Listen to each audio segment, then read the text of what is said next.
Okay, looks like we are live. Welcome to Late Night with Lovecraft eZine, our Saturday night show. We do this every Saturday night at midnight Eastern, 11 Central. Today is May the 31st, 2014. Wow, June already tomorrow. Uh, So Rick and Pete are with me, as per usual. Pete's wearing his we were going to say his chef. Let me put you on the screen. We were going to say his chef outfit, but show your McCready to the camera. Well, there's it says McCready here, and then on the back, can you see that? Antarctica and the helicopter. Research pro. That's awesome. That's awesome. Where'd you get that? Mandy ordered it through some service for me.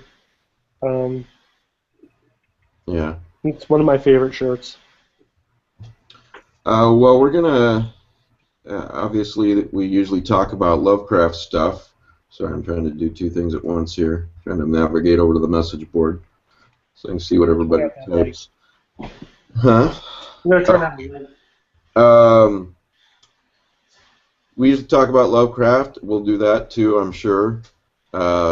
Pete wants to talk a little bit about the upcoming, or hopefully upcoming, a Mythos Grimly anthology. And I've actually got a link to that on my sidebar at Lovecraft eZine, if anybody wants to check out that Kickstarter. It's actually a really good idea.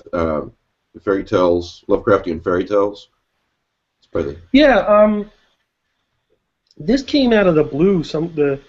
The editor contacted me and contacted both me and Mandy and I, after reading our story in the Lovecraft eZine, and said, "Do you guys want to do this?" Yeah. And we talked about it, and Mandy hemmed and hawed a little bit, but we finally agreed to it, and we kicked around a bunch of ideas, and basically we thought maybe that there would be three potential themes or ways to do this. You could retell a classic fairy tale with a mythos twist. I'm listening real good to this because I was invited to submit something too, so I want to hear this. Go ahead. You could retell a classic fairy tale with a mythos twist. You could tell a mythos fairy tale. So rewrite the Three Little Pigs as if the Deep Ones had told the story, or come up with something on your own. Oh, I see what you mean. Okay. And then the third one is to do a straight mythos story, but then have a fairy tale be a very crucial part of it. Go ahead, Rick. I was going to say, what's an excellent example of both the first and the third is The Croning by Laird Barron. Right. Yeah. Right. One hell of a scary book, too. So, Mandy and I decided that we would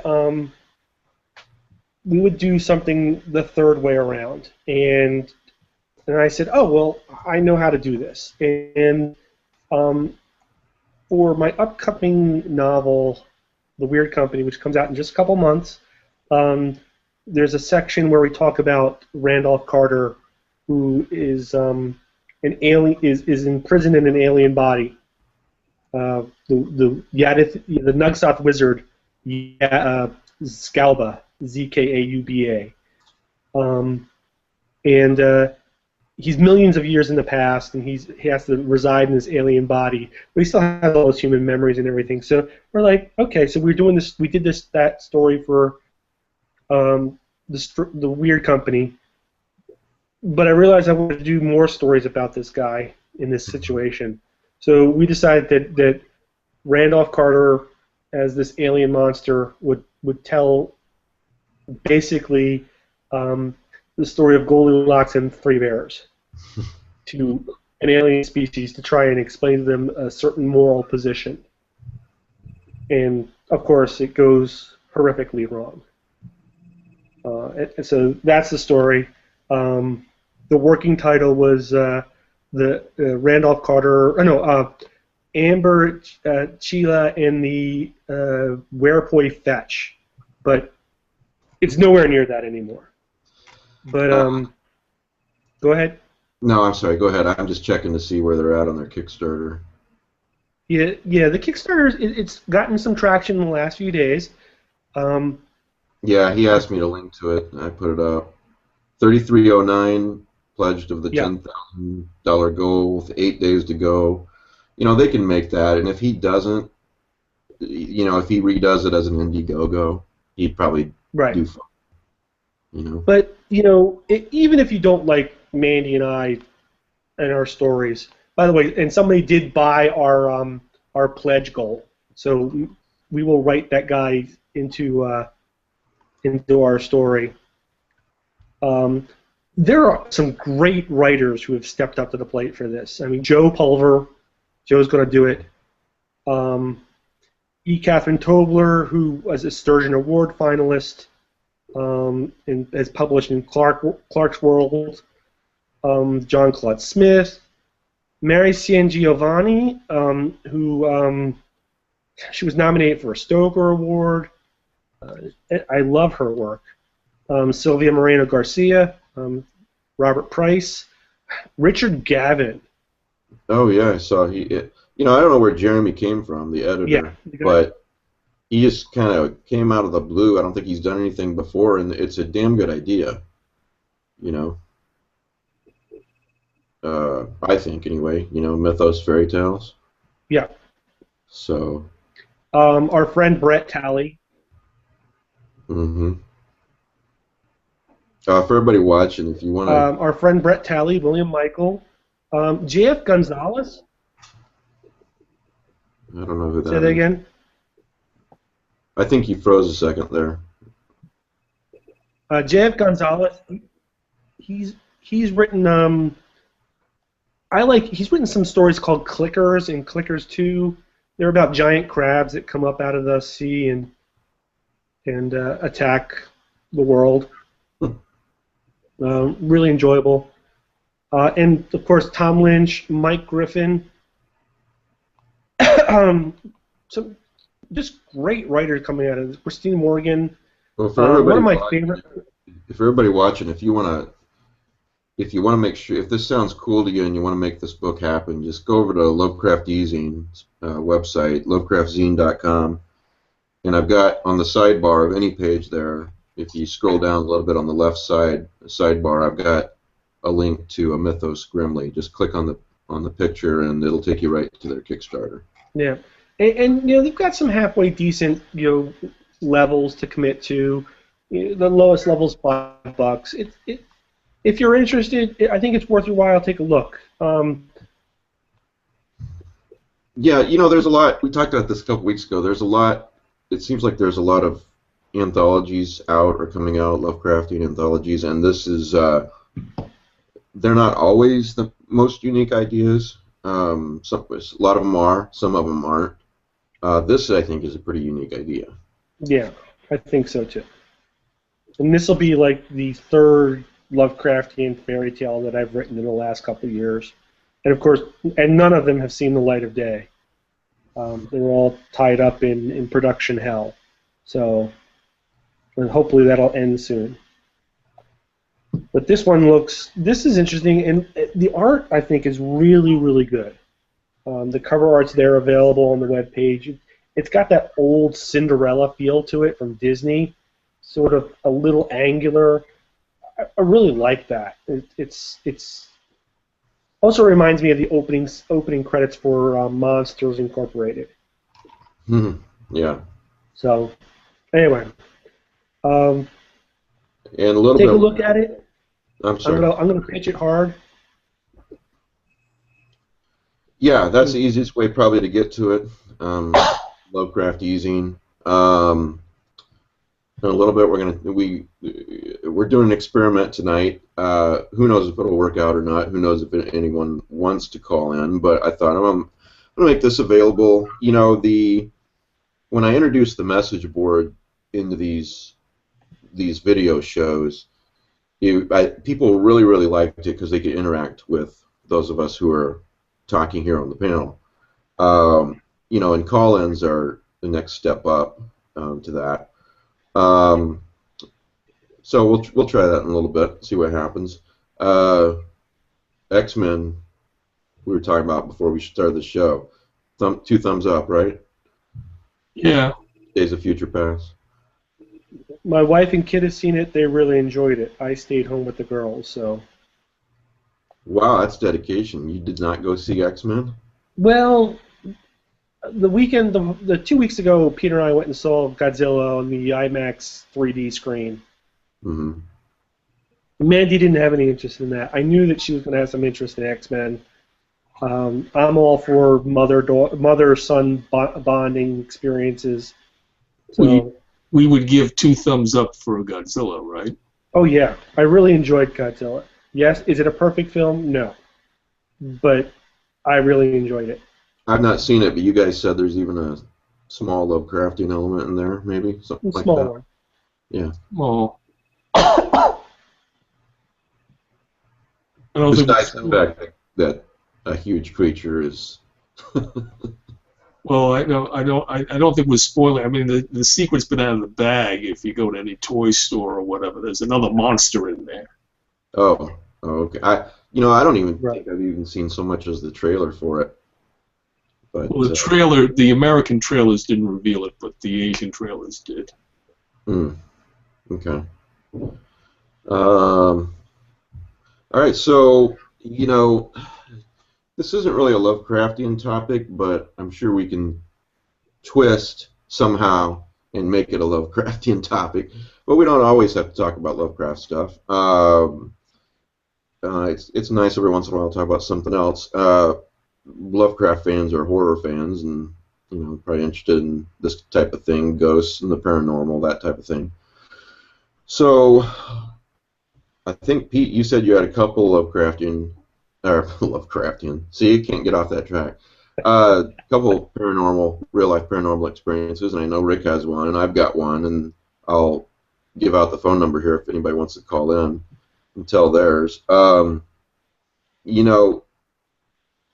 Getting back to Lovecraft for a second, it occurred to me before I started the show tonight, of course he's an atheist, and he didn't believe in all that paranormal and ghost stuff.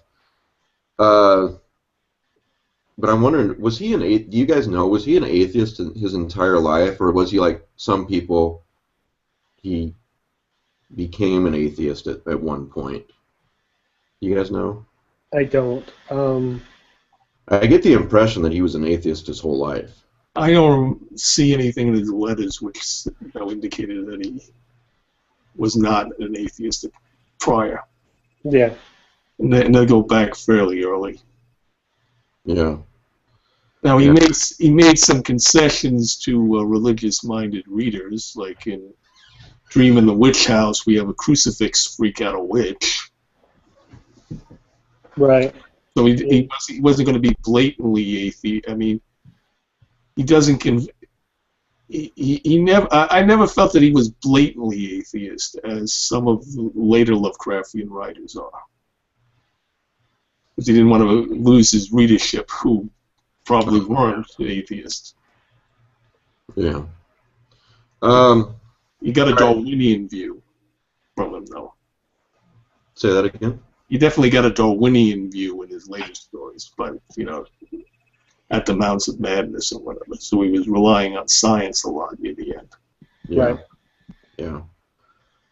All right, so since Pete's got two, I'll start with Pete. I think you said you had two. What's one of your, or if you have one, that's fine. What's a real life paranormal experience? Something that you've experienced. That's something you can't explain. I don't know if you want to classify it as paranormal, but. Well, all right. So I'll tell two stories. The first one is it's probably just coincidence. My grandmother used to work at this place called the General Lafayette Inn in Pennsylvania. And this is supposedly a haunted restaurant. And one day I was spending the afternoon with her, and she had just gotten home from work, and she was talking to me, telling me the stories. about how the restaurant was haunted, and I blew her off, and I said, "Oh, Grandma, you're just full of baloney." And as I said that, the mirror, which had held on that wall for 15 years, just slid right down the wall to the floor. Of course, that's probably proof for her. And did not break. So she's like, "Oh!" She freaks out and whatnot. Yeah, that probably, that's freaky. It probably was coincidence, but yeah, just total coincidence. And this similar thing happened. I was playing this joke on my son, where about leprechauns. I told him that on St. Patty's Day, the leprechauns could come into the house and go through your stuff, looking for their stolen gold, even if you didn't have it. But on St. Patty's Day, they were allowed to ransack your room looking for their stolen gold. And so I tell him this story, and the next morning, we're getting ready for school, and we come outside, and all the pictures that I had hung up the week before had fallen.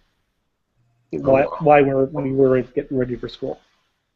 And he blamed it on the leprechauns. And I'm sitting there going, "Oh, I got to learn to put up pictures better." But, yeah. That's awesome. All right, so those are coincidences. All right. This is the one that I can't explain. We used to, when I was in college, there was a botanical gardens on the campus, Florida Tech, with there's essentially a tiki hut. We called it High Pagoda, overlooking the Crane Creek, and we would meet there, at midnight and drink beer and whatever. And there were two ways to get there. There was one way that wound through the garden, and it took you along some creeks and whatnot. And there was the other way, which you had to go through the swamp and cross the wooden bridge, but that was a little less direct. Well, I like going a little less direct way. I'm always off the beaten path. So I go that way, and I'm coming up the path to the hill where the pagoda is, and everyone's looking at me really funny. And everybody who I thought I left early, and everybody else beat me there, and I don't understand how that happened. And I'm just looking at them going, "How did you guys get here so fast?" And they're all looking at me like, "How did you get here?" And I said, "I took the bridge through the swamp." And they said, "No, the bridge is out." Oh, wow. And I said, "No, I just crossed the bridge. It's 20 feet back that way. We'll go look." And we all walked back, and the bridge is out. There's giant gaps in the bridge. And if I crossed that bridge, I would have ended up in the water, covered with mud. I would have had to cross the swamp to get there. And I have no recollection of skirting the swamp or climbing across a tree or anything. Or walking through water. Yeah, I just walked that bridge like I'd normally had. Right. And there's not an ounce of mud on me. Wow, that's a good story. Yeah, it's an interesting event, right? Yeah, well, I've got an open mind, but who doesn't like listening to stories like that? I think most people do. And I believe it. It's college, so I'm a little drunk. Maybe there's something else in my system. I'm not, saying yes or no. But, Yeah, but that still doesn't get you over a swamp without. Exactly. It doesn't. None of that explains. This. Yeah, I mean, if you said I saw a ghost, yeah, you saw a ghost. You were drunk and high or whatever, but that's a little different. Yeah, and this is the one of two things that I point to and say, yeah, there's sometimes things happen, and I'm not saying it's I'm saying it's a supernatural event. I'm saying that there are sometimes things happen that we don't understand. We need time to explain. Yeah. The other one's my Ramsey Campbell moment. I gotta hear this. Yeah, we got 4 stories from Pete. Yeah, well, okay. So I'm out in Chester, Westchester, near Philadelphia, and I'm walking my dog in the park, and we're just playing in the baseball field, and this guy wearing, it's not quite a trench coat, but it's sort of like a trench coat, and it's October, so it's not super cold. I'm probably in a sweater. It's in Florida, right? What's that? You said it was in Florida? No, Philadelphia. Oh, Philadelphia. Okay, I'm sorry. And this guy, he's wearing a trench coat and a hat. And glasses. He comes walking down the wood line, and my dog goes for him. Mm-hmm. And it's a German Shepherd, so he rips the leash out of my hand. And I'm chasing after him, and I'm yelling at him, and this guy just takes off running like I've never seen the guy run before. Excuse me. And my dog Foe catches up to him, and I swear he got a hold of his arm. He mouthed his arm, Mm-hmm. and the arm bent.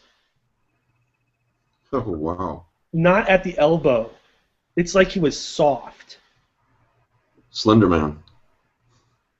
But very, very kind of Randy Campbell thing, That Yeah. these guys aren't the people around you aren't fully people. And I got the dog off of him, and he just took off. I've never, we spent a lot of time in that area with my grandparents, and I never saw him again. That's a great story, and I love the concept in fiction too. That there's people out there, take a second glance at that guy. Is he really a normal?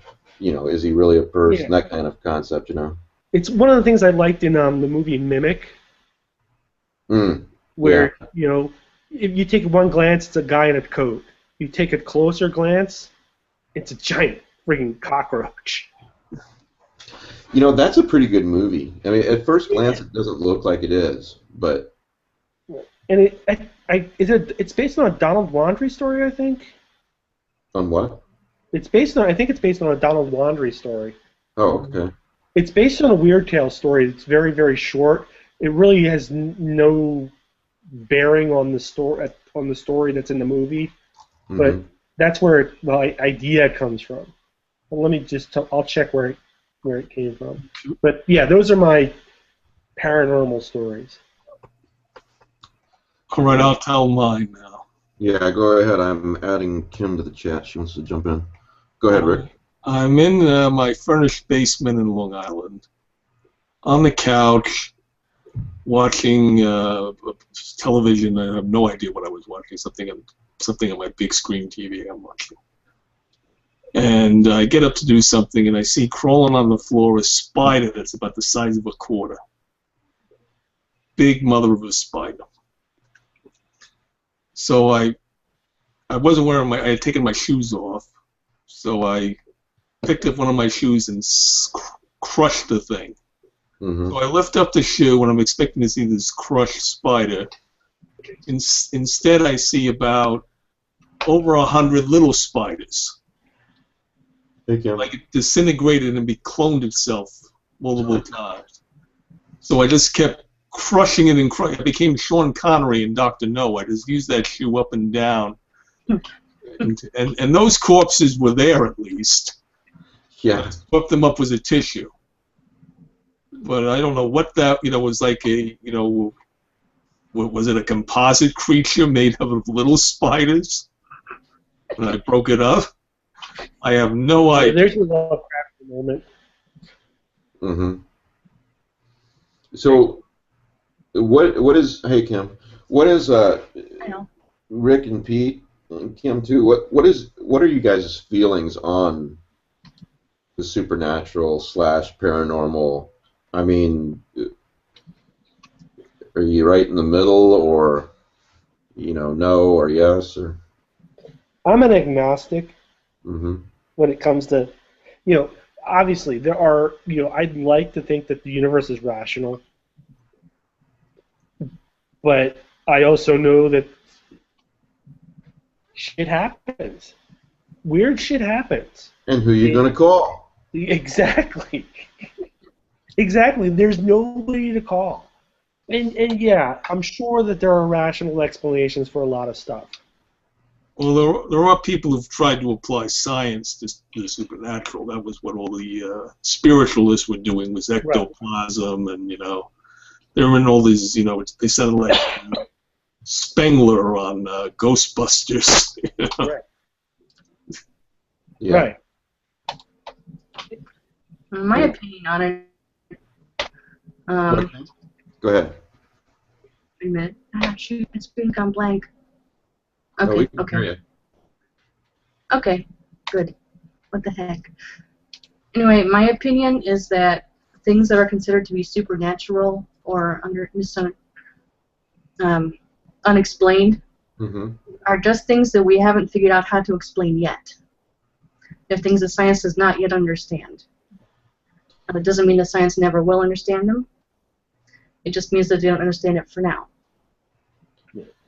Yeah, is there really, even if there are, let's say for a second, for the sake of argument, ghosts exist and they're real.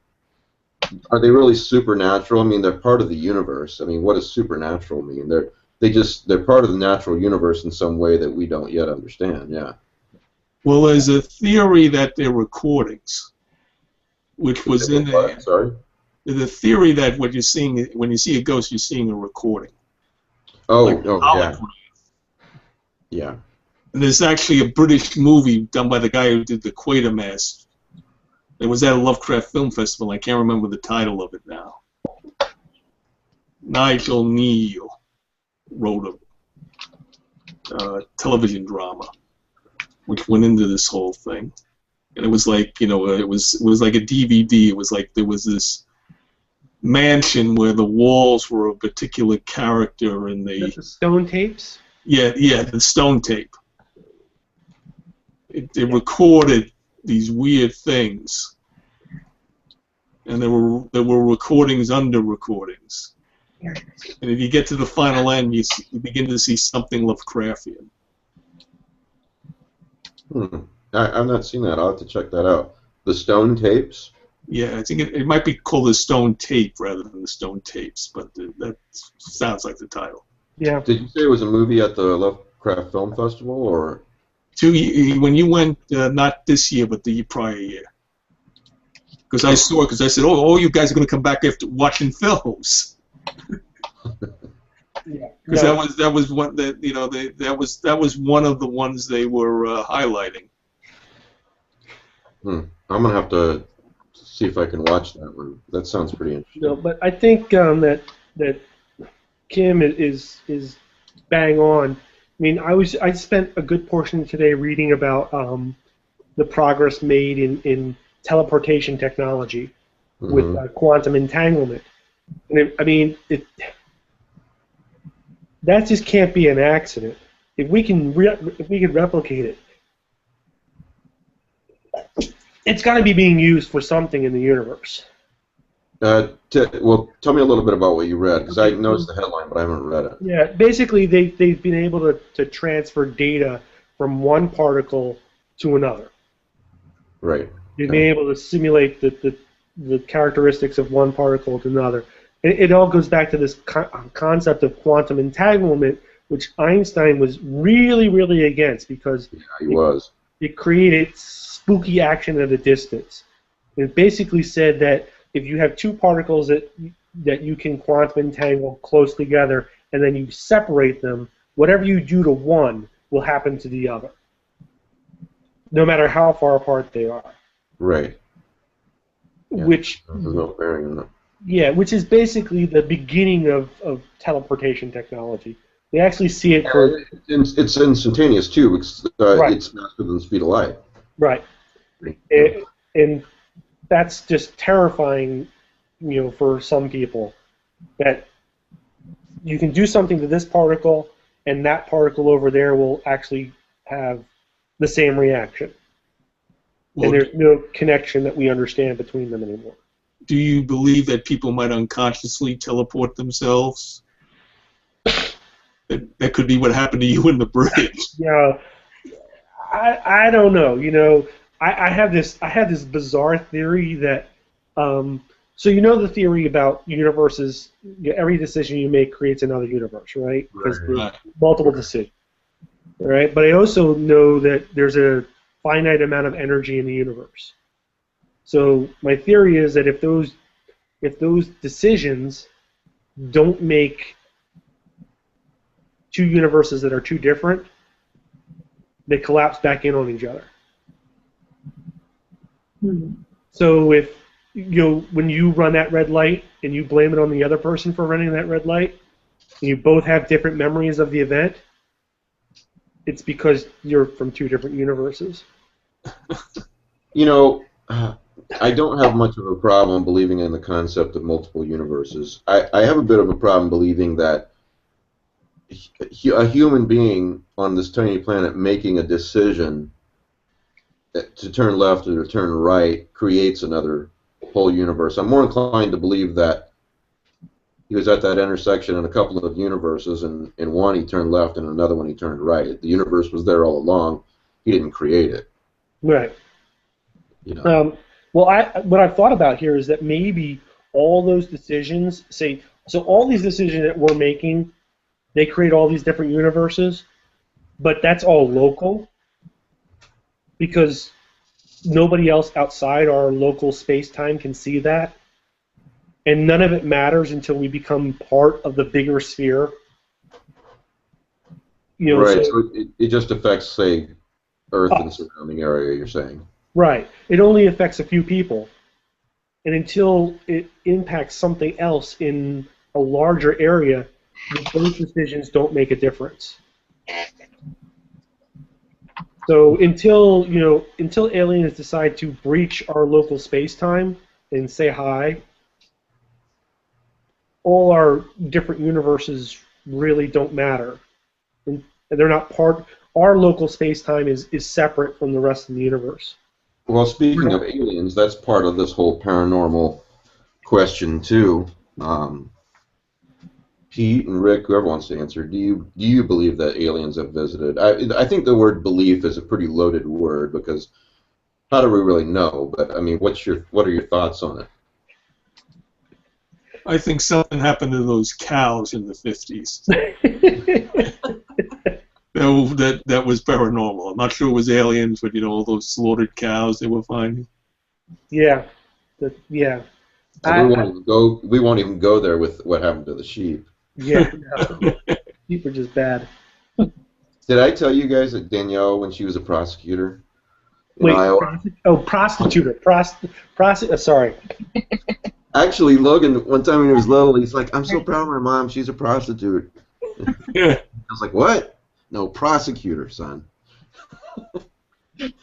Now she prosecuted a case where this guy, well, let's just say he got paranormal with a sheep. So. Okay. Wait, that's not legal in Texas? No, this was in Iowa, and it's definitely illegal in Iowa. I'm sure it's legal in Texas. Sounds like an episode of a Woody Allen movie. Yeah. No, it's legal in Kentucky. I know because I researched it for a story. What did you say? It's legal in Kentucky, and I know this because I researched it for a story once. Oh, kidding me? It's totally legal. It's legal to sleep with an alligator in Florida. No, no doubt. Well, they're all weird. I mean, did you know? I don't know. I don't know if this is still true, but in France, at least in the 19th century, a blood uncle could marry his niece. It wouldn't be incest. It was very common and very legal. In Utah, first cousins can marry if they're over 65. Wait, what? It's over 65? Yeah. So they wouldn't have children. Seems exactly. Oh, right. Yeah. So the question is, do we believe in aliens that have visited Earth? Yeah, because I don't think to anyone who realizes and has thought about how huge the universe really is, it's not hard to imagine there's aliens out there somewhere. As to whether they visited, it's a whole other question. Well, yeah, I think that there is alien life out there. Do I think that they've come down and to molest our sheep and anally probe a few deranged people out of trailer parks? It would seem they have better things to do, but maybe they think Yeah. the sheep are the intelligent ones here. I don't know. But on the other hand, growing up, I would drive 40 or 50 miles into Bucks County to go Amish boshing and cow tipping. So maybe it's not adult aliens. Maybe it's kids. That's a really good point because, I mean, you're being facetious, but how do we know how an alien's mind works? I can't see traveling millions of light years to anally probe a cow or a human, but who knows? So they got to get something out of it, and if they're just getting their jollies out of it, wow. Well, you have the science fiction theory that they're just watching us for, to see whether we become too much of a threat or worthy of joining the Galactic Federation. There was a Next Generation episode which which had Picard took the end. They were trying to should we establish first contact with this race that's reaching out into space. Mm-hmm.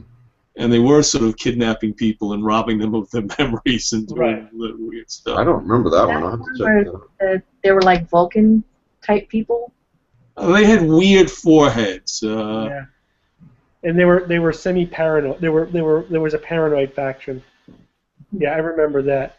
They ended up deciding not to establish contact, but they let the chief scientist of the planet, who was a woman, join.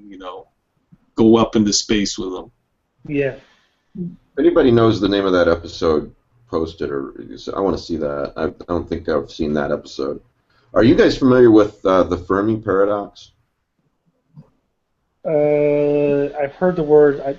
It's not coming to mind right now, but yeah, go ahead. A scientist named Fermi, can't even remember his first name right now, in the 50s. Apparently he was at lunch with a bunch of other scientists, and basically, if I remember the story correctly, it's been a long time since I read about it, but basically he said they were talking about aliens visiting Earth, and he said, look, if there's aliens out there, then where the hell are they? Because the universe is almost 14 billion years old. There's been plenty of time for them to visit, so why haven't they? And so, the Fermi paradox is basically, I guess, if there are aliens, where the hell are they, or why haven't they visited? And I tend to think what you said, Pete, or I think maybe it was Rick, said that we're under the Prime Directive, and they don't want us out there. So, if I was observing humans, I wouldn't want us out there. I'll tell you that. There's David Brin did a really nice explanation for that in a story, in which every solar system is encapsulated in a crystal shell, and it can't be broken from the outside. It can only be broken from the inside. Interesting. So, until your science is advanced enough to reach the outer shell and punch your way out, you can't go exploring the universe. That blows. And as a consequence, when we finally get out, what we find is that there are, huge numbers of civilizations that have come and gone. But, so there are lots of worlds open to us to colonize, but they're all empty. Their civilizations have come and failed. And they came looking for us, but we weren't around, and their civilization just didn't last long enough for the other species to get out and find them. That's a good story. And the kicker here is that every time we get a new comet, that's a piece of alien equipment that's punched through the hole and been destroyed by the crystal sphere. Good story. Yeah, it's a nice story, and it's told from the point of view of one of the few astronauts that are left, who has been woken up to because they found a new system. They're going to have him go explore it, but he's amazed that he's walking through a valley in the Mediterranean Sea because he's been in stasis for so long, the continents have shifted. Mm. You know, what if this warlike nature in humans, you know, we go to war so easily.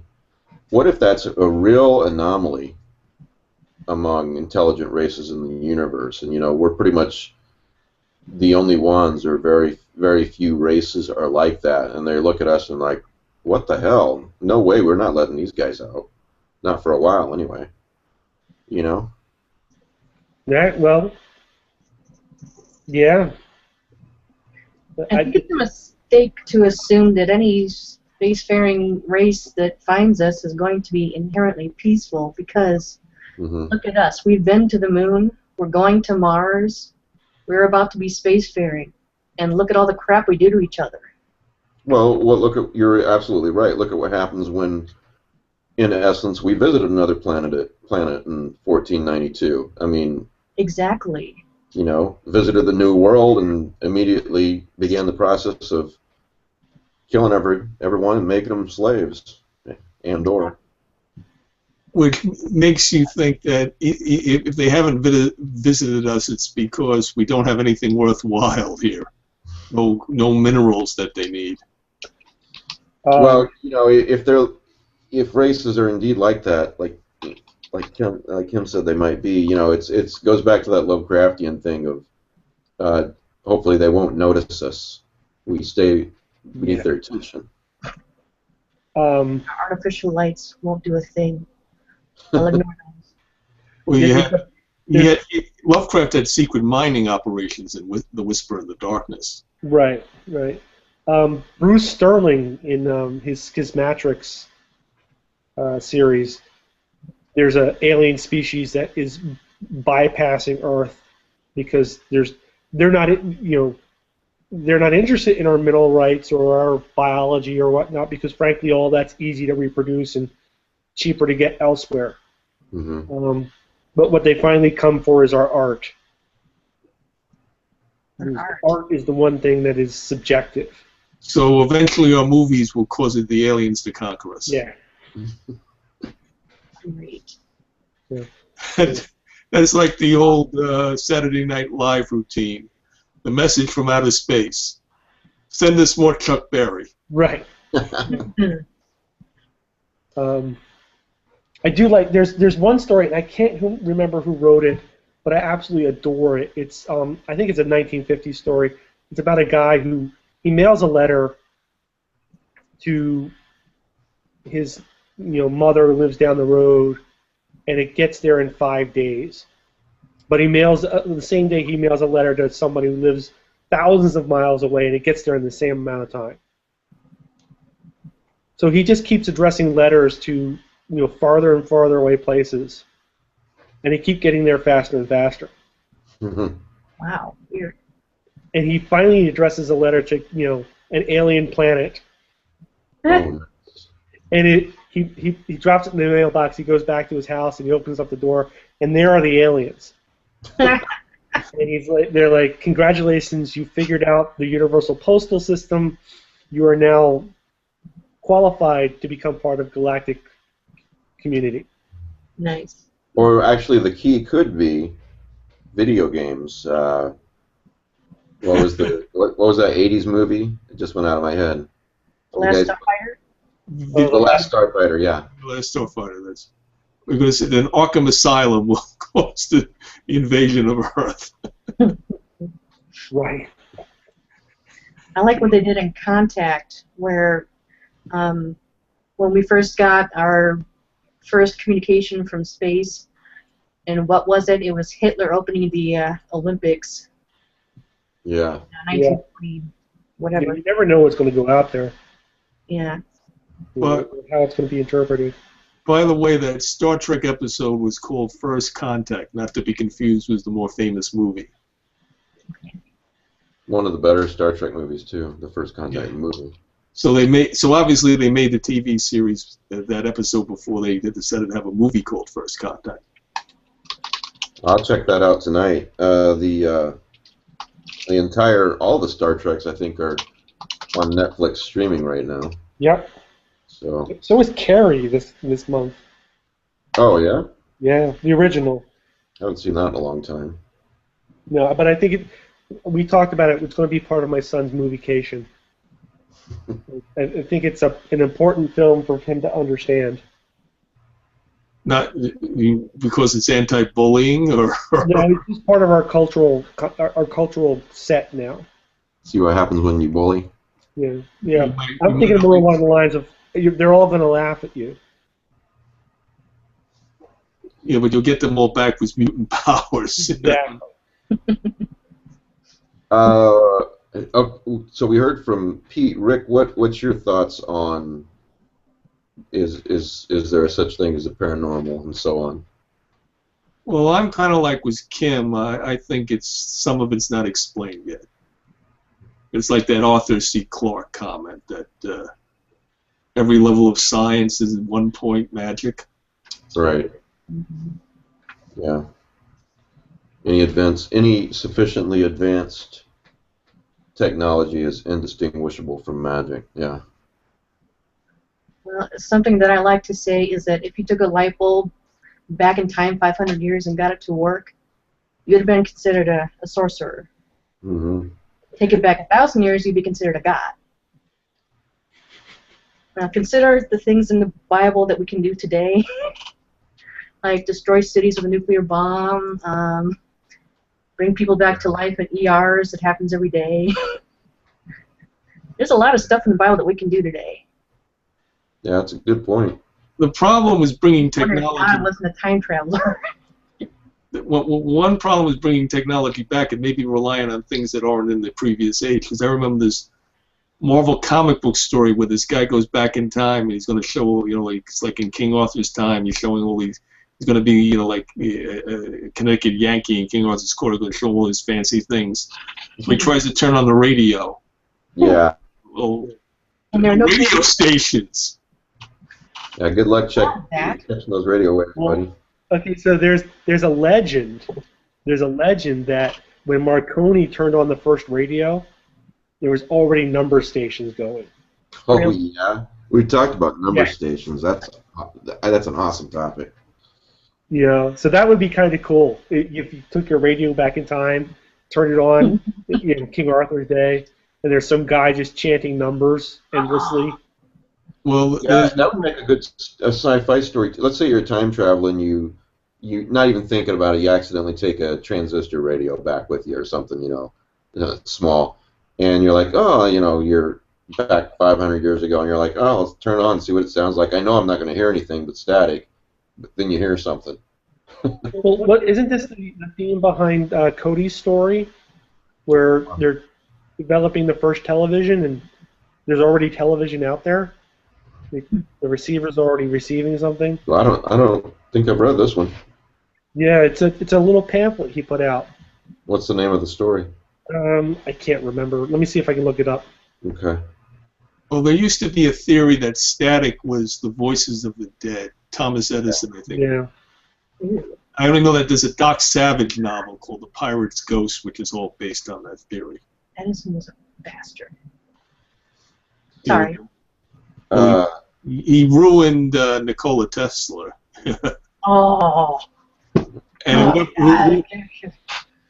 yeah, not I need to go back in time and smack that guy. whoever invented, really invented movies. You can get into a debate on that.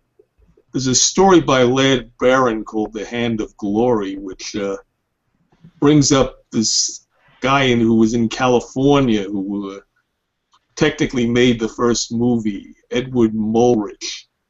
He's a weird character. He shot this guy he murdered some guy who was having an affair with his wife and got off on crime of passion defense. Well,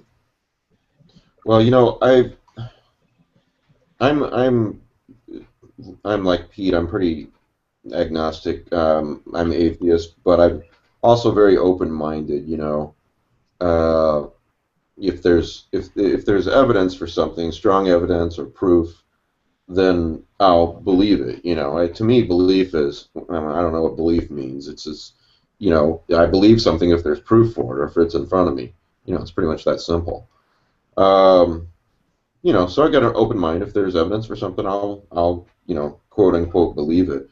Well, I've done in the past. I've done a lot of research on the paranormal, and especially life after death and so forth, and ghosts and everything. And without getting into a really long, boring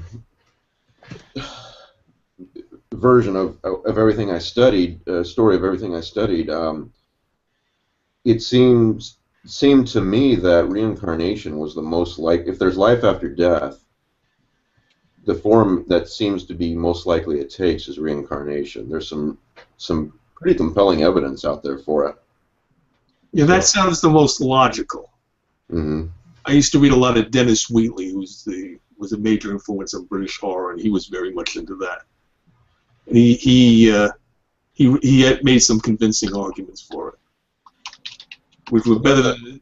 Go ahead, Rick. I'm sorry. Which were better than his argument. He had two passions. He believed ardently in reincarnation. He believed ardently in adultery. His reincarnation arguments were better than his adultery arguments. He felt that no married couple could be totally faithful to one another. So he just accepted and fool around. Was basically his belief. Why? Because men have evolved to basically fool around more than women. Is that why? Well, he let the women, in his stories do it too if they were, open enough. He must have had a very open marriage. Yeah, he must have. Dennis Wheatley. Okay. He wrote The Devil Rides Out, which was made into a movie with Christopher Lee. I've been meaning to see that. Well, there's a guy named, he's dead now, but I believe he died just a few years ago, but by the name of Dr. Ian Stevenson. And he wrote a book, which I have, and called 20 Cases Suggestive of Reincarnation, or something like that, and several other books. And it's actually kind of a dry book. I mean, he's very much a scientist, and he doesn't really draw conclusions. He just collects all these facts, and when you read it, it's pretty compelling. Kids that knew things that there's no way in hell they could have known, that type of thing. So it's a pretty interesting book to pick up. 20 Cases. I can't remember the name of it now. And a matter of fact, I was reading in Scientific American. I got it in front of me right now. Article from last November. This guy, Jesse Bering. I think he's a pretty hardcore skeptic, and he looks at Stevenson's stuff, and he's like, this basically comes to the same conclusion as I do, that this stuff's pretty compelling. He's not ready to say, yeah, there's life after death, and reincarnation is the form it takes. But I thought it was interesting that a guy that's a hardcore skeptic it comes that close, So, well, there's a competing theory called ancestral memory. Right. Somehow you get the memories of your ancestors. Right, which is basically some of the stuff in Dune. Yeah, and was also a story called The Dark Chamber by Leonard Klein, which became a supposedly Lovecraft Derlitz posthumous collaboration called was it The Ancestor? Was that it? Yeah, yeah. So with ancestral memory, does that, when you're an adult, are you supposedly be able to remember these things too, or just as a child? No, it's sort of a subconscious. In your subconscious, you have memories of things that happened to your ancestors, supposedly going back to the Stone Age.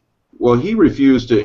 He didn't really. He interviewed children, up to the age of 5. He didn't really want to interview any children beyond that age because he said there's too many outside influences that they can, that can subconsciously influence them. I agree. So. Hmm. Children are taught about reality and, well, you can't be seeing ghosts, and no, Grandpa's not really standing over there. Grandpa died 2 years ago. He's not real. Blah blah blah. When you grow up blocking that out, Yeah. you stop seeing it. Well, I guess my point is, of all the research I've done, and I did quite a lot of it, reincarnation seems like the most likely, um, thing, most likely way for survival after death. So anyone that's interested in that, just Google Ian Stevenson, and read that book too. It's pretty interesting. So, I mean, do I believe in it? I don't know. All I can say is it seems pretty compelling, but I'm not. I don't think the evidence is strong enough to say, yeah, it's conclusive. So, but it's pretty damn interesting. I mean, because you're reading this stuff and you're like, okay, how can I explain this? So, another way, I can't. I'm pretty open-minded about that because I don't have any hard evidence for this, but two things. First of all, my mother was married to a man who she was convinced was her father in a past life, and he was convinced of the same. No comments about daddy issues, right? No, none. Well, he was a bugger anyway. It happened that they were saying goodbye one day, and she said, "Daddy, don't go," or something like that. And something just kind of clicked between them. And they just kind of knew something. That maybe like he was, I think she said it was a Civil War scenario, where he was going off to war, and then she was staying behind. And the other thing is that I find that sometimes in life you meet up with people who you just inexplicably click with for no apparent reason. Or they just somehow rub you the wrong way, again, for no apparent reason. And I'm of the opinion that it's because you've met before, whether for good or for bad. And I've had people in my life whom I felt things about, including my own mother. But that's neither here nor there. No mommy issues there. None. That Cloud Atlas movie. Have you guys seen Cloud Atlas? Oh, I really enjoyed it. That was an awesome movie. Yeah, I thought it was damn incredible. good. We couldn't make our way through it. I didn't see it. You definitely have to pay attention. Yeah, I'm gonna have to go back through and watch for all the actors in the different scenarios now. Yeah, yeah. I'm just looking at on the message board. David Burse. He took this picture. Let's see. He goes, "Here's one photo I cannot rationally explain, taken in August of 2010 at Bethel Cemetery in Atoka, Tennessee, 11 o'clock at night. One of the oldest cemeteries, I think he means, in West Tennessee. Has a history of paranormal activity, including voices, lights, mists. Picture has been enhanced around the face to clarify detail, but I guess basically there's this face in the picture that he doesn't understand where it came from. Cool. That's a spooky looking picture. That's a cool picture. Wild. Yeah, cool picture, David. Yeah, thanks. Well, my paranormal experience was I just have one. And the reason why I give it any credence at all is because Danielle was with me and it happened and saw the same thing. We were driving home pretty late at night down this dark 2-lane road, pretty spooky in the first place.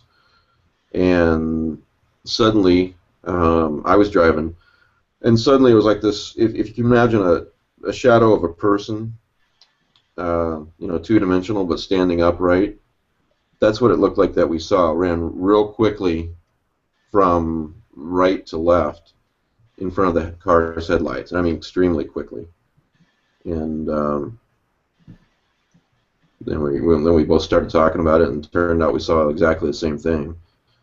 So it definitely did not look like an animal, but I don't know what it was. I can't say this. This is what it was, but it's just something I haven't been able to explain. So.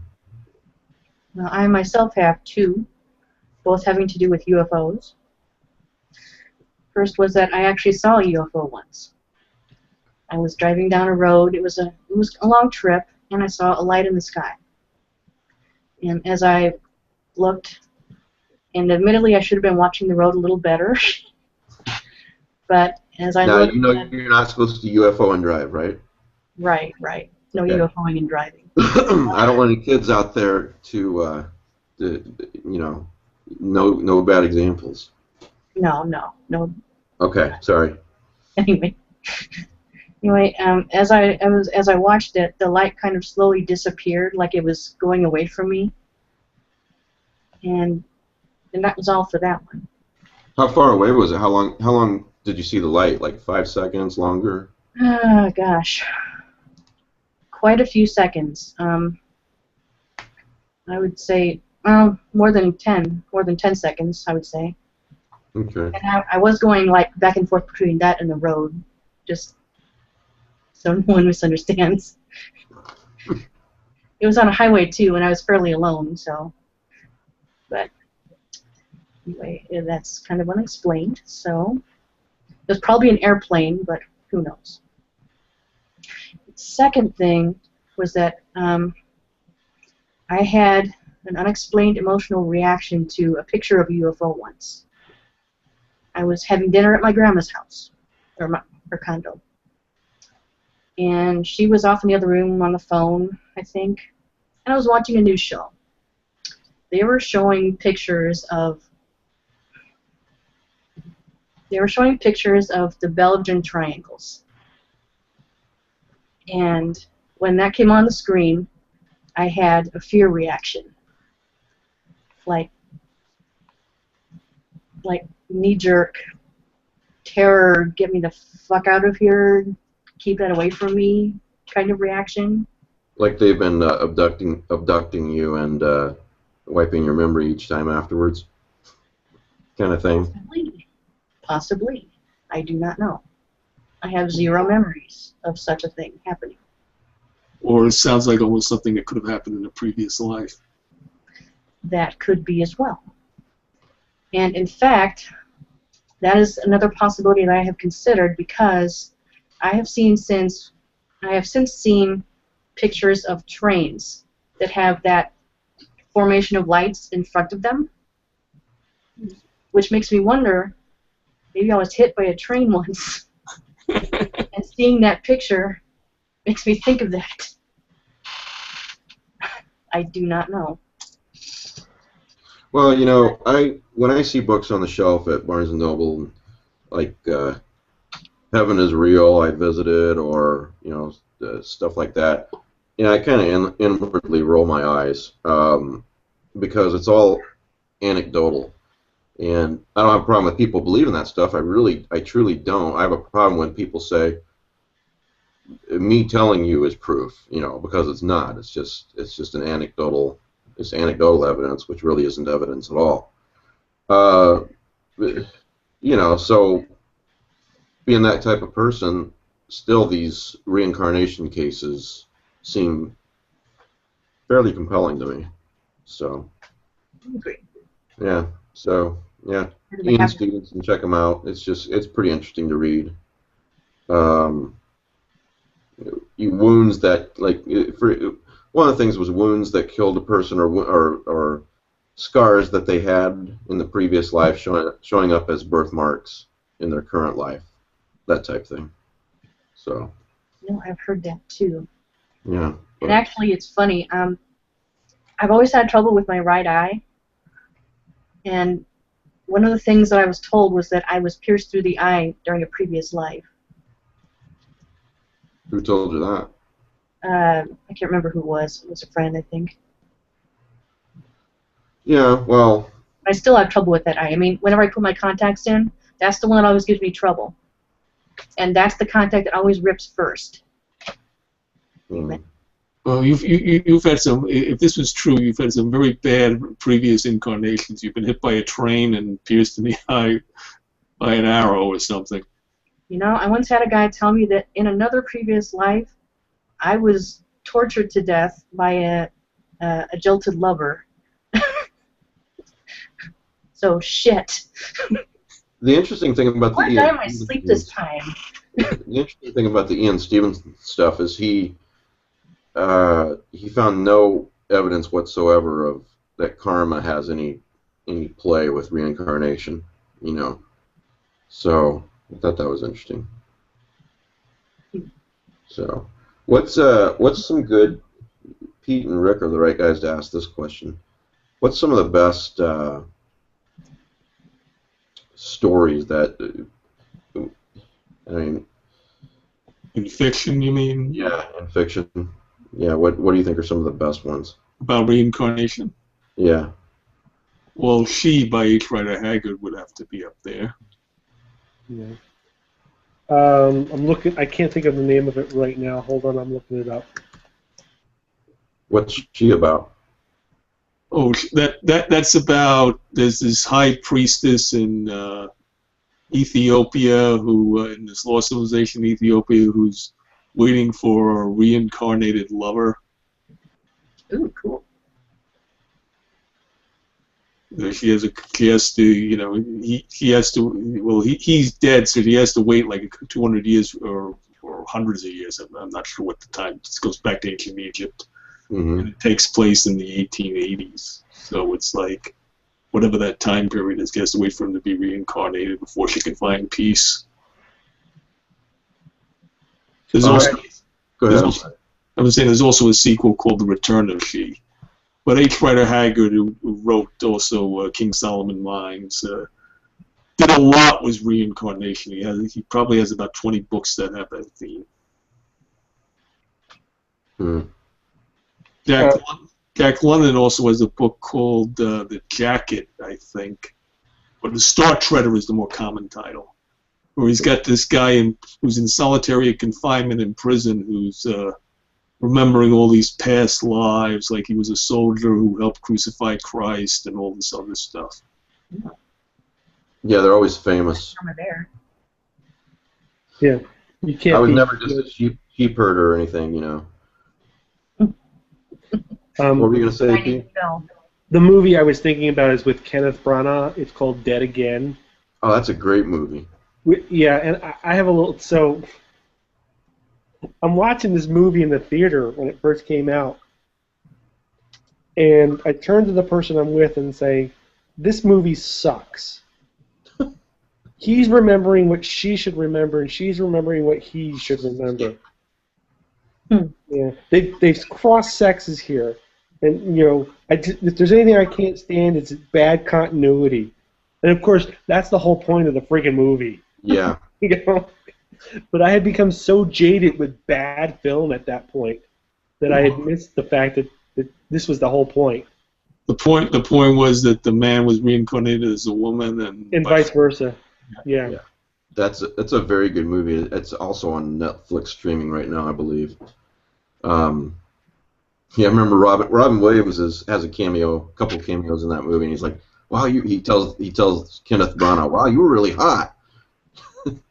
Yeah. You're in previous life. He's like, "Shut up." Well, you know, one of the earliest horror movies with reincarnation was The Mummy, was Boris Karloff. Right. Oh yeah. That's awesome. You know, it's always the woman who gets reincarnated in mummy movies. Yeah, Dracula too. Yeah. 1992. Oh yeah. Well, they stole that whole idea from Dark Shadows, by the way. I have to point. It was actually, in fact, it was Dark Shadows, which the first uses of it was when Jack Palance played Dracula, in a movie directed by the creator of Dark Shadows, Dan Curtis. And he says, I stole from myself there, and then Francis Ford Coppola stole from me. Well, as we all know, everything leads back to Dark Shadows. That's right. Yeah. I can trace everything back to Cthulhu. You can do the Shadow. And if you go into Dark Shadows, everything leads back to Universal horror movies. That? They ripped off Frankenstein. Instead of the Wolfman being revived by grave robbers, they had the vampire being revived by grave robbers. They also bought a lot of the whole Barnabas Collins storyline is from a Dracula movie called The Return of Dracula with Francis Lederer that was made in the 50s. Isn't the Mummy? It didn't start out that way, right? It was supposed to be a Cagliostro movie originally. Yeah. Cagliostro was for those who don't know, was a charlatan swindler who claimed to have magic powers around the time just before the French Revolution. Ooh. But Alexander Dumas wrote some novels where he was the secret architect of the revolution and whatever, and that enhanced the legends. Those books aren't read really nowadays, but they were popular in the 30s. Yeah. Very cool. So, yeah. Other reincarnation. There's always the reincarnation of Peter Proud. Oh yeah. It's been a long time since I read that book. Yeah. And seen the movie. I've not seen the movie. I just read the book. There's some movie I can't remember the title of it, but I saw it as a kid and it freaked me out. It was Shirley MacLaine and Perry King, where Shirley MacLaine's brother, I think he's the reincarnation of some serial killer. I don't know. Shirley MacLaine, she believes in that reincarnation stuff, doesn't she? Yes. Yes. That's what I heard. She drank the Kool-Aid. She drank her own Kool-Aid. And that's, never drink your own Kool-Aid. Well, we can't say that she was totally wrong. No. Might be truth to it. Actually, Defending Your Life. That's a really popular movie that I've not seen. That's the one with Albert Brooks? Yeah. I've caught some of that. Doesn't deal with reincarnation directly, but basically, deals with what you have to do in the afterlife to explain what you've done, and reincarnation is one possibility. Yeah, that was the same in the movie and the book, What Dreams May Come. Right. Right. A lot of people didn't like the movie, but I thought the movie was pretty good. The book was better. Is it Heaven Can Wait? Is what? No, Heaven Can Wait. At least the Warren Beatty one doesn't deal with reincarnation. I mean, it deals with that the guy died incorrectly and right. It's possession. They got to send his soul back to have another body to correct the mistake. It was originally a movie called Here Comes Mr. Jordan with Robert Montgomery. Right. No. But there's a movie in the 40s called Heaven Can Wait, and I can't think of what the plot of that was. Yeah, if only we had some internet thing that we could look at. Told us all about these things. Yes. I could deal with it searchable. You could look up things, just enter in a search query of some sort, and then it would return results. That would be amazing. I remember a movie in the '90s with Brendan Fraser, early '90s,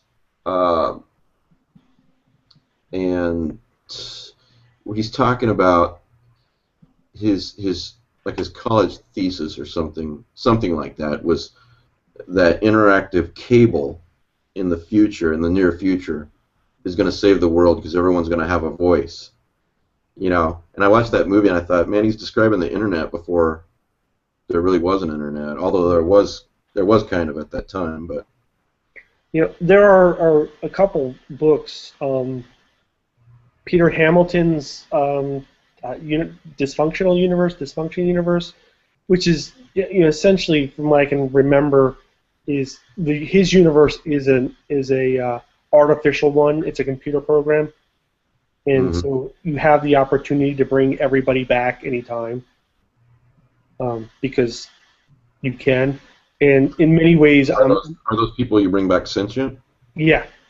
Okay, go on. And then also Philip Jose Farmer's Riverworld. Yeah, which was sort of scientific reincarnation. Right, where everybody comes back, everybody who ever existed is back on one planet at the same time and can't be killed. Well, you can kill them, but they'll just come back. Well, then eventually the machinery gets screwed up and you can get killed, but it's like you're all born like you're around 30, I think, unless you were killed earlier or something. But you come at like the perfect age and the perfect shape of your life. Of course, if you weren't in great shape to begin with, you're still in lousy shape, maybe. What was that other one? Dysfunction Universe? By who? Peter F. Hamilton. He has a whole series of books. Let me see if I can look some of them up. So there's basically a matrix that people play around with? Is that what you're saying? No. What eventually happens is you discover that they discover that they are in an artificial universe. I think the whole premise of the book... You're saying it'd be like if you and I discovered for sure that this was an artificial universe. Is that what you're saying? Yeah. You mean like 13th Floor? Great movie, yeah. Yeah. But basically it starts out that it's set in the future, but there's ghosts. And they're trying to figure out where all the ghosts are coming from. And bad program. Yeah, it's bad programming. See, I said that. I haven't even read the book. Well, it used to be funny how people used to think computers work. Because when I was a big fan of a TV show, The Prisoner, with Patrick McGowan. Oh yeah. And they once had the ultimate computer, and he Right. types in a punch card saying, they said it can answer any questions, so he just types in "why" was a question mark, and the computer blows up. And I said, and later I became a computer programmer, and the first thing I learned was if you ever did that to a real computer, it would say invalid question. Right. Yeah. Or something, Well, I'm reminded of when they asked the computer, "Where's that last bar of chocolate with the golden ticket?" Yeah. And he's like, "Why would I tell you? What would a computer do with a lifetime supply of chocolate?" Good question. Enslave the human race with it. Mike, I think that the series is called The Reality Dysfunction. Well, yeah, thanks. Because I'm always interested in movies or books about Matrix universes, I guess. 13th Floor, I thought it came out the same year as The Matrix did, and I thought that it was superior to The Matrix. I mean, there wasn't as much action, but the concept. I know kung fu. Yeah, but the philosophy of it was done a lot better. The concept of it was done a lot better. The one thing, though, that I wish, if you haven't seen The 13th Floor, don't listen to this next sentence. That's not much of a spoiler, but I wished at the end that they would have found out that they were, even the upper universe that they land in was a Matrix universe, too. Now you're playing Inception games. Yeah. Did you like Inception? I did. I thought it was a bold move. I don't think it's a perfect film, but I think that they should be congratulated for trying to do what they did. I can't make up my mind whether I like it or not. It is good, but my dreams are never that clear. You're not taking the right drugs. Well, your dreams, I find my dreams are clear if they get horribly interrupted by somebody making a noise, and particularly if it was a good dream. You mean when you go right back to sleep, or? No, like, my neighbor's son was playing around with his motorcycle at 2 o'clock in the morning. Mm-hmm. So I remember this dream I had where I was watching the greatest Godzilla movie ever made.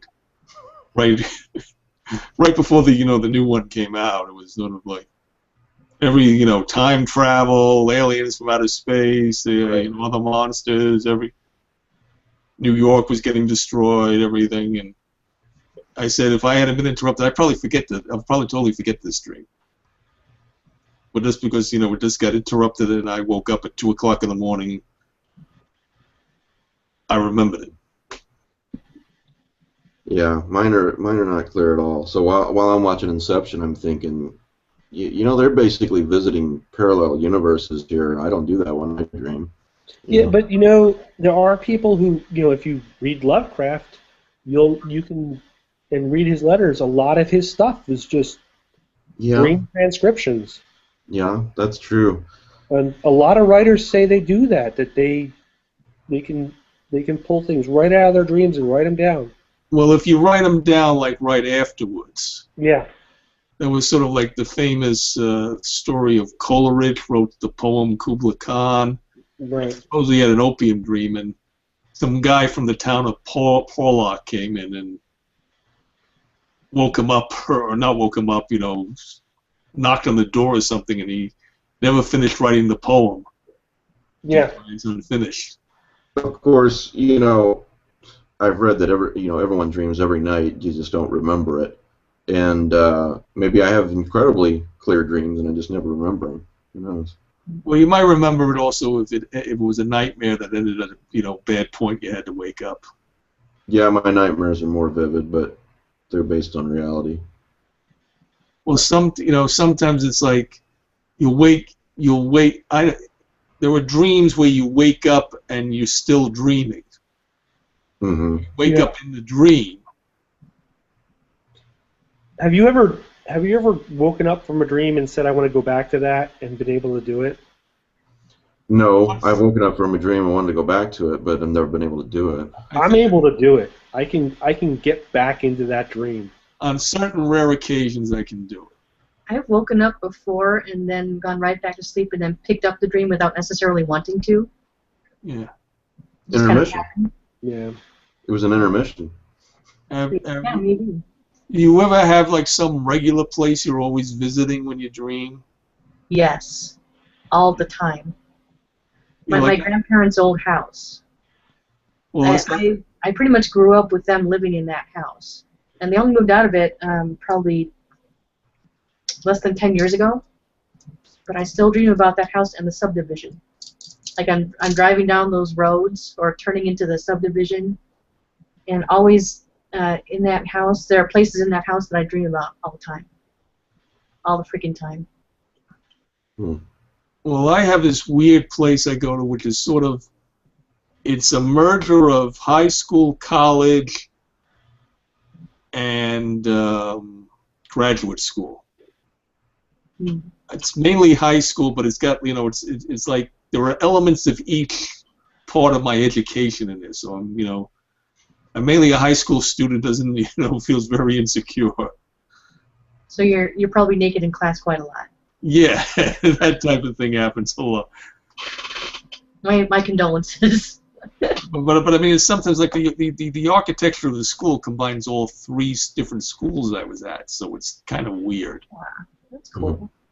When I was a teen, I had a recurring nightmare that kept me going back to the same place over and over again. Which is 7-Eleven. What was the place? 7-Eleven. Oh, 7-Eleven? Convenience store for like a Wawa or a... But yeah, and then my brothers and sisters would drink right out of... they would open up the glass refrigerators and grab giant 2-liter bottles of Mountain Dew and drink them and turn into green zombie monsters. Oh, sweet. Well, that's what Mountain Dew. That's why I drank a lot of it in school. Yes. That was the most addictive drink. That I don't drink it anymore. I tried Mellow Yellow once. Quite right. And Jolt. And that's about it. Jolt was like twice the sugar and all the caffeine. Oh. No, I don't like most pops anymore. I will drink the Mountain Dew Throwback that has actual sugar in it, but most pops I don't like anymore. Because a high fructose corn syrup, it leaves a taste in my mouth. I just don't care for it anymore. Well, guys, tomorrow's show, we're going to be talking to Livia Llewellyn, so that's going to be pretty awesome. So very cool. She's got nominated for a Stoker, didn't she? I think so. I have to check. All I these think things it's for don't hit my story in brain anymore. Grimm's Puppets. I think it is. I filled my brain with so much useless information. I don't know that there's any space left. I know the feeling. That was Sherlock Holmes' theory. So anyway. Well, since you were bringing up Legati, I finally read Laird Barron's War Dark. Oh. In which you learn that Thomas Legati is heralding the end of the universe, more or less. It's kind of a fun story to read because now I've met half the people who are in it. Right. Guys. Cool. Like John Lanigan's a character. Ellen is a character in there too, as the editor. Who else is in that? Michael Bishop, I think, is in there. St. and Willem are in there. There were a lot of people I didn't know who they were talking about, or you can get some of them if you look up the dedication by Laird Barron. It was like he had the editor of fantasy and science fiction. Well, anyway, I don't remember, but it's like 3 initials. Ted Klein? No. It's something like GVG or KVG or something like that. Oh, Gordon Van Gelder. Yeah. It was Gordon Van Gelder. Yeah. Well, anyway, so we're going to be talking with Livia Llewellyn tomorrow at 6 Eastern, 5 Central, and that ought to be. I've really been looking forward to that. So. Yeah, she does some nice work. So anyway, thanks to everybody for watching. Had a lot of people watching, and thanks for talking tonight, guys. I'll probably see you guys tomorrow at 6. Right. Oh yeah. Yeah. All right. Have a good night. Good night, guys. All right.